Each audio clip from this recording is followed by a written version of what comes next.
Today, I want to take a look at some of the most notable doors that have appeared in video games.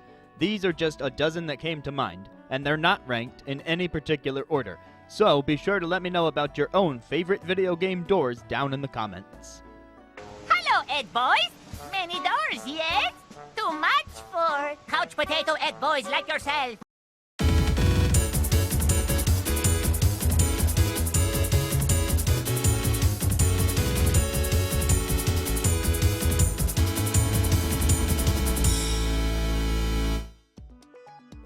Let's start with a door so important it's in the title of the game.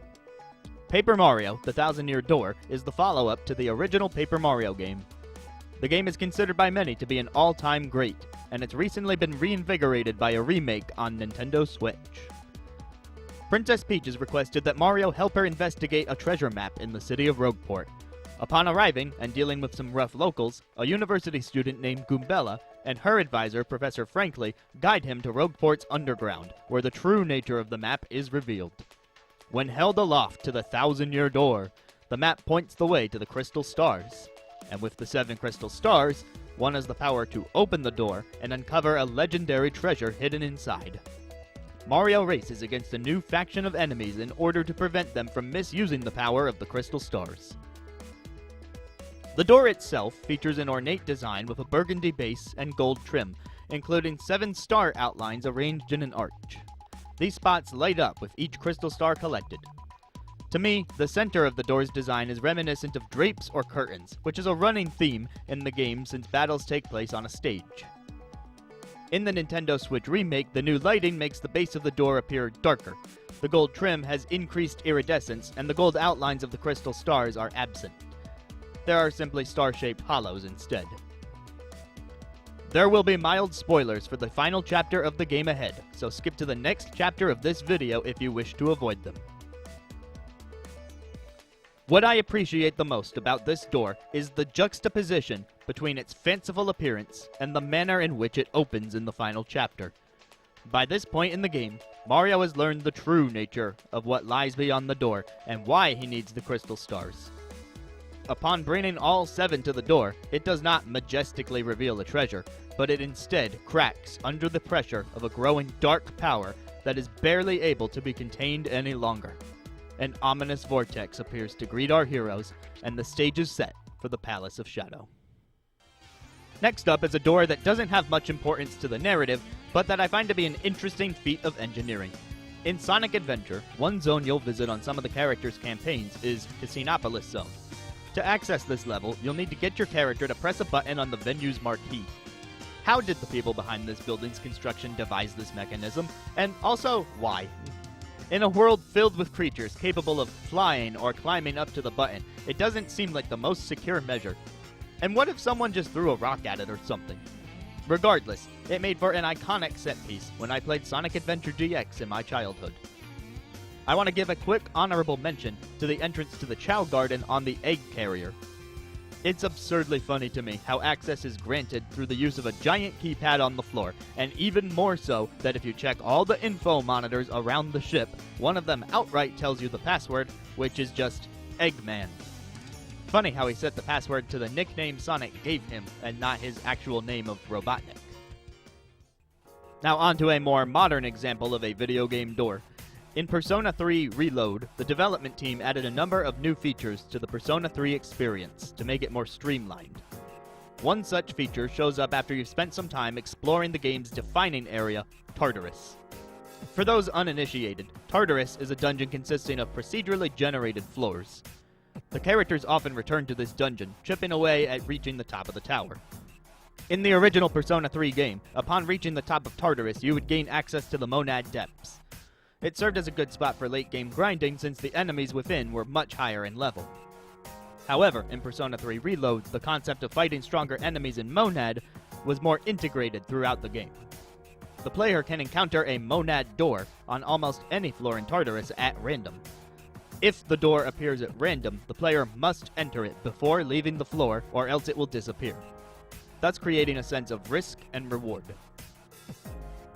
The enemies inside Monad doors are stronger than those normal enemies that show up on that floor, but in exchange for beating them, you'll get access to items necessary to forge some of your character's best equipment. As a bonus, clearing the challenge behind the door will reveal the full map of the current Tartarus floor and the next one up.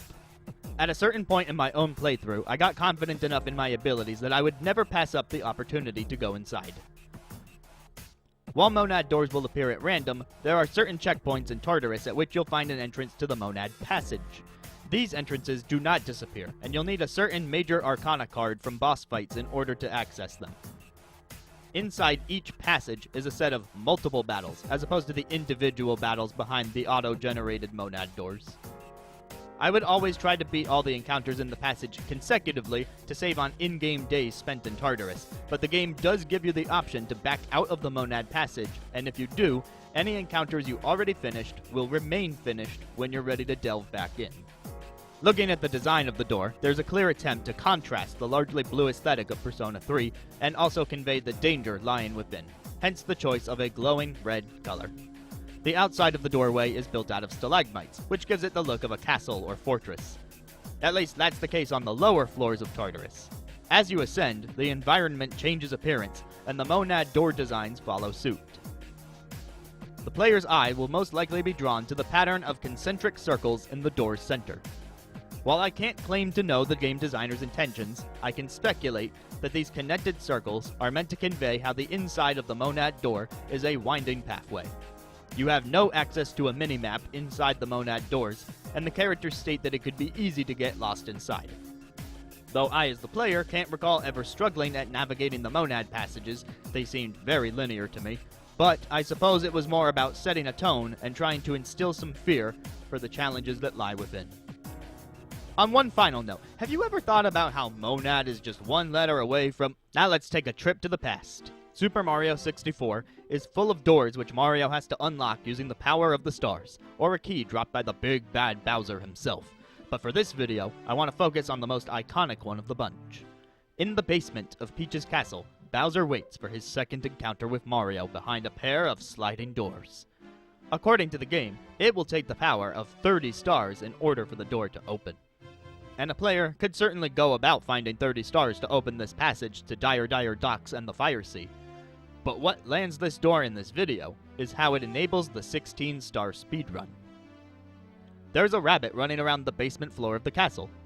Catching this rabbit grants you one of the game's 120 stars, but to a speedrunner, this rabbit is so much more valuable than that. Putting the rabbit down while positioned next to a door in just the right way allows Mario and the rabbit to face through the door. This trick was named Mips Clip after the rabbit himself. Combined with the backwards long jump glitch players use to circumvent the stairway to the final Bowser encounter, this means players only need to collect 15 stars, as this is the trigger for Mips appearing, before being able to make a beeline for the ending. Even without being a speedrunner myself, I always appreciated this door when I first played the game, just because I was surprised to see sliding door technology in a castle full of otherwise medieval architecture. Before Breath of the Wild and Tears of the Kingdom, most Zelda games would have dungeons with a door specifically dedicated to a room containing a boss fight. There have been many iterations of the door in both top-down and 3D Zelda dungeons, with varying designs and mechanics for the keys. For this list, I chose a door from The Legend of Zelda: Skyward Sword, that being the boss door of the Ancient Cistern. In Skyward Sword, the central mechanic with the boss key is that you'll find a 3-dimensional figurine near the end of the dungeon. This figure must not just be brought to the boss door, but also oriented the right way in the keyhole for the door to open. Skyward Sword focused extensively on motion controls with the Wii Remote. It's arguably one of the main draws of the game that the sword will follow your slashing motions one-to-one in whichever direction you swing. Combat encounters are built around catching enemies off guard and exploiting weak points in specific directions. However, as they were trying to go all out on this gimmick, Nintendo let it bleed into everything else as much as they could. Walking a tightrope requires leaning with the remote, swinging on a vine requires swinging, and inserting a boss key requires rotation.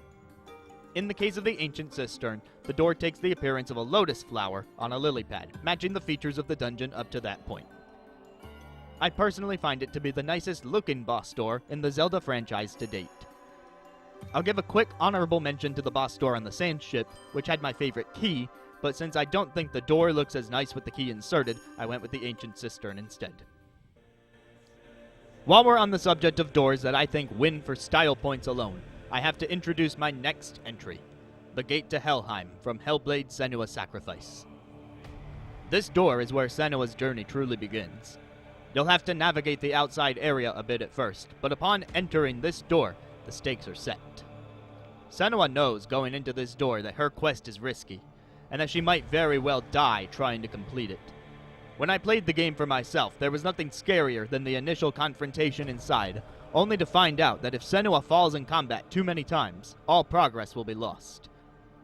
Admittedly, the stakes were probably too high for my own good, as I never got around to finishing the game, but I'm just here to talk about the door.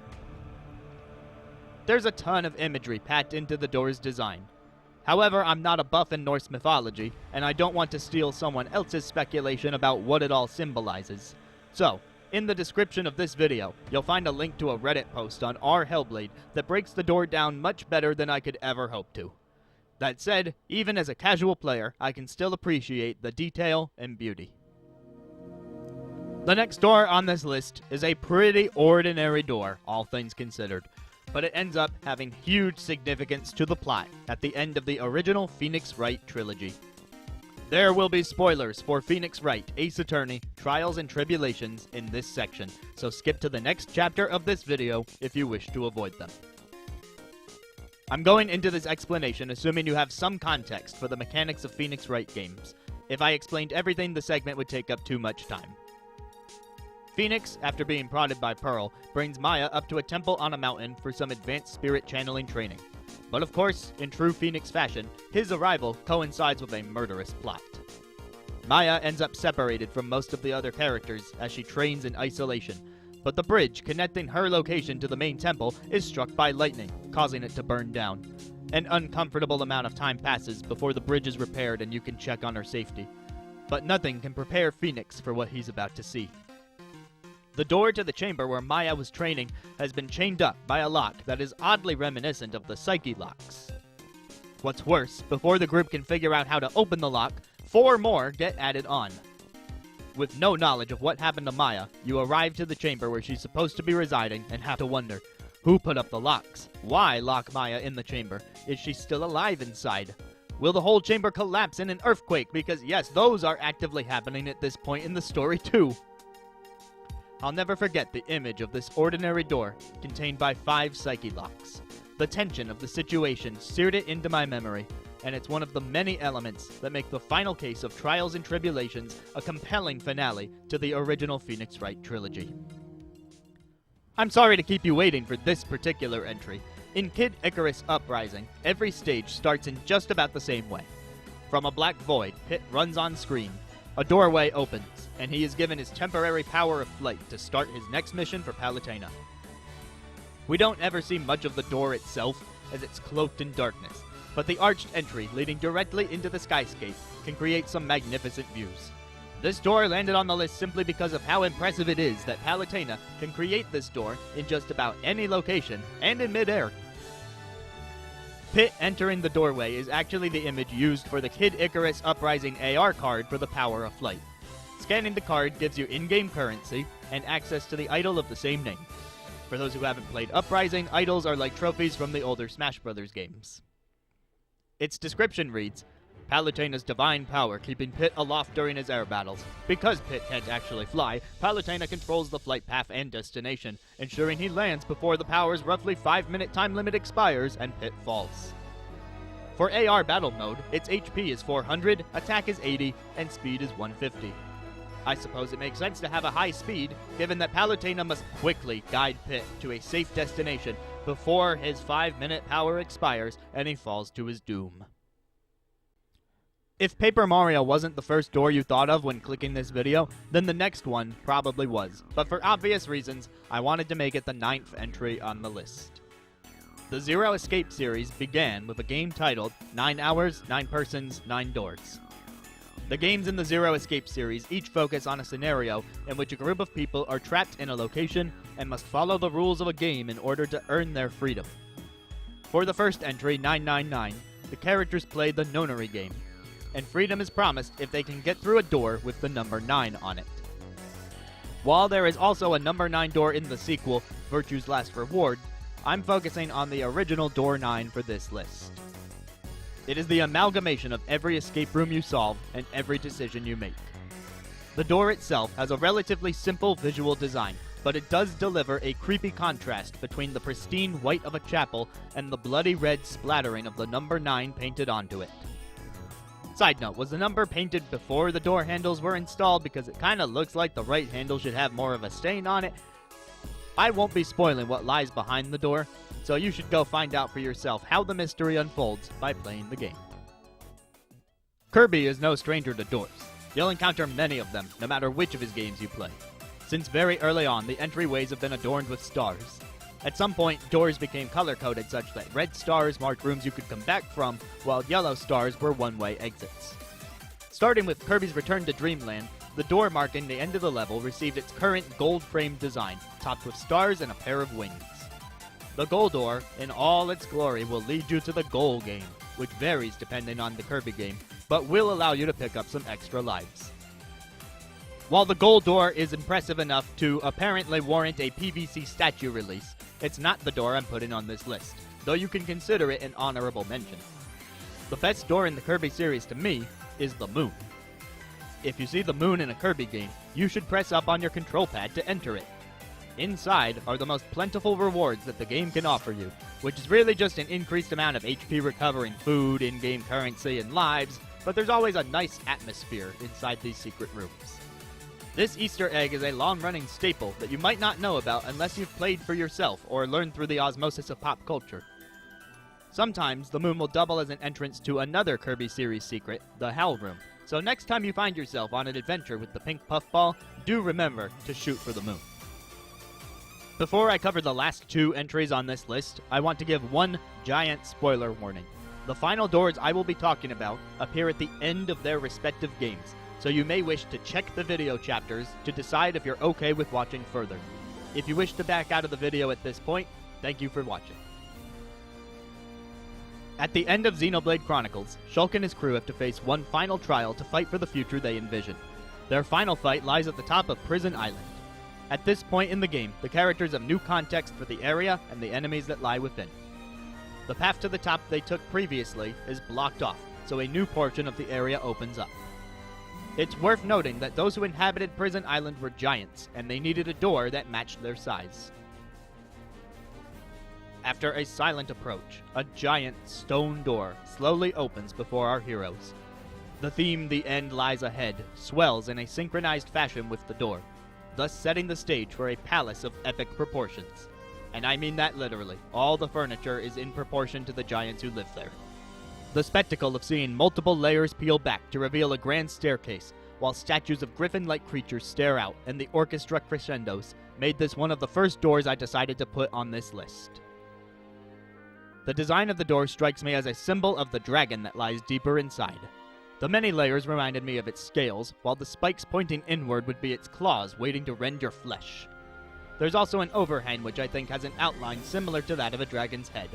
The door conveys danger in a very different way from Persona 3 Reload's Monad door, as it doesn't rely on color theory, but shape theory instead.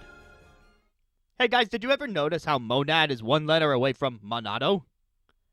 Wait, what did you think I was going to say earlier? The final door I wish to talk about comes at the very end of Moon Remix RPG. So this is your final spoiler warning. Get out if you need to. Moon is an eccentric game to say the least. Your character is pulled inside of an RPG they've been playing. Now, stuck inside the game world, your aim is to collect love from the various NPCs by completing their absurd quests in hope of making the world a better place while finding your way back home. In the background, the actual protagonist of the RPG is going off on his quest to defeat an evil dragon. You'll occasionally run into him. If you explore the world long enough and really get to know the inhabitants, you'll start to uncover some hidden truths about the nature of his quest. But for this video about doors, those story beats aren't terribly important. Skipping ahead to the final scene, you have made it to the moon, hence the game's title. There, the Moon Queen asks you to open the Door of Light using the power of love in order to stop the RPG's protagonist from slaying her. Try as ye might, even with all the world's love collected, your character is unable to do so. The RPG hero vanquishes everybody on sight. And then you hear a call. Your mom tells you to stop playing the game and go to bed, at which point a door to the outside world appears in the boy's bedroom. The game shows a number of doors opening that show outdoor scenery bathed in sunlight.